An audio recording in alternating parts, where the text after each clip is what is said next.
5 pemain bola sepak meninggal di atas padang.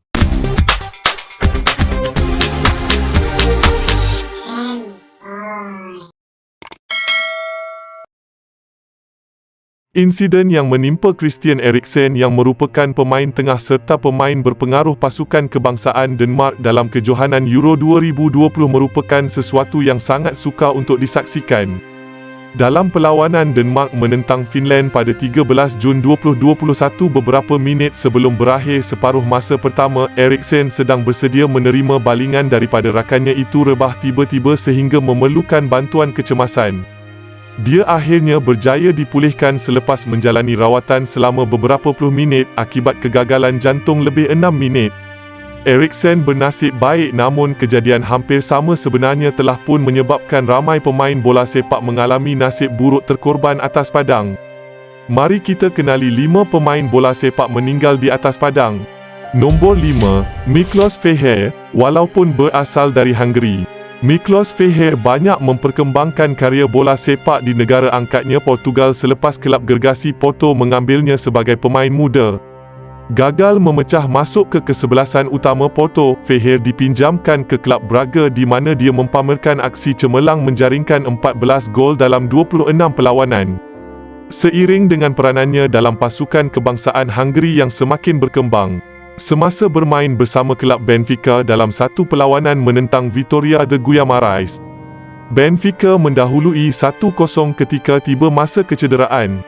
Feher hilang kawalan diri, tunduk sebelum terlentang ke belakang dalam perlawanan yang disiarkan secara langsung di kaca televisyen. Dia dikejarkan ke hospital namun usaha untuk menyelamatkan beliau gagal, disahkan meninggal dunia akibat kegagalan jantung pada usia 24 tahun tanggal 25 Januari 2004. Nombor 4, Samuel Okparaji. Pemain tengah Nigeria iaitu Samuel Okparaji mula menjadi sebutan selepas persembahan baik dalam kejohanan Olimpik serta kejuaraan Liga Afrika di mana Nigeria muncul naib johan dalam kejohanan tahun 1988. Disebut antara tonggak muda yang bakal menggalas cabaran Nigeria. Karya Okparaji malangnya terhenti selepas dia pengsan dalam perlawanan kelayakan Piala Dunia di antara Nigeria dan Angola yang dianjurkan di Lagos pada minit ke-77 perlawanan. Ketika itu Nigeria mendahului 1-0 dan Okparaji lancar menjadi enjin yang menggerakkan rakan sepasukannya. Disaksikan lebih 20,000 penonton yang berada dalam stadium. Usaha untuk menyedarkan Okparaji gagal dan dia disahkan meninggal dunia atas padang. Beliau seorang yang cemerlang bukan saja dalam sukan malahan bidang akademik. Okparaji menguasai 5 bahasa, mempunyai kelulusan sarjana undang-undang serta mempunyai kelulusan profesional bidang guaman.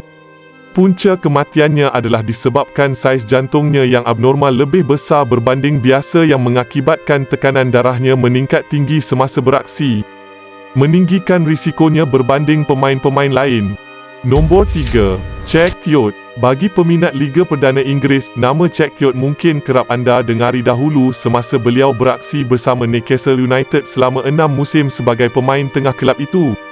Seseorang pemain yang kental dan terkenal dengan bentesan keras bersama kelab mahupun pasukan kebangsaan Ivory Coast, Tiote memilih untuk berhijrah ke Liga China pada penghujung karya beliau menandatangani kontrak bersama kelab Beijing Enterprise. Pada 5 Jun 2017 ketika sesi latihan bersama kelab tersebut selepas 5 bulan di Beijing, Tiote jatuh pengsan. Dia dikejarkan ke hospital namun gagal diselamatkan, disahkan meninggal akibat serangan jantung. Lebih malang, semasa kejadian itu berlaku, isteri beliau sedang menantikan detik kelahiran cahaya mata mereka berdua yang dijadualkan seminggu kemudian.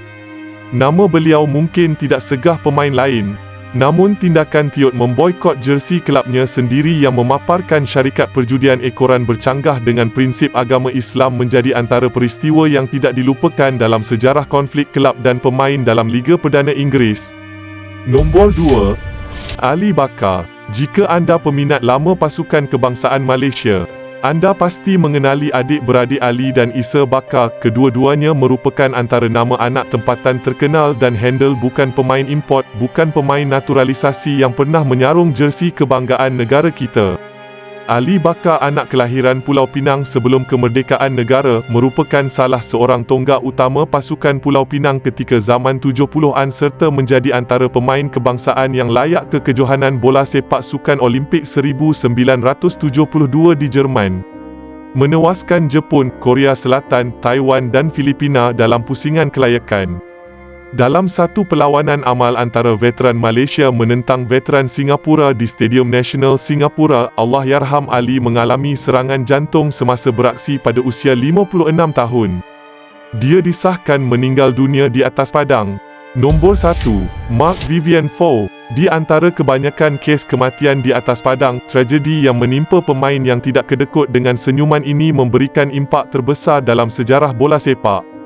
Ini kerana selepas kematian beliau dalam kejohanan Piala Konfederasi FIFA pada 26 Jun 2003 di antara negaranya Kamerun menentang Colombia, kesedaran tentang pentingnya tahap kesihatan pemain diperiksa secara rutin mula dijalankan secara terperinci.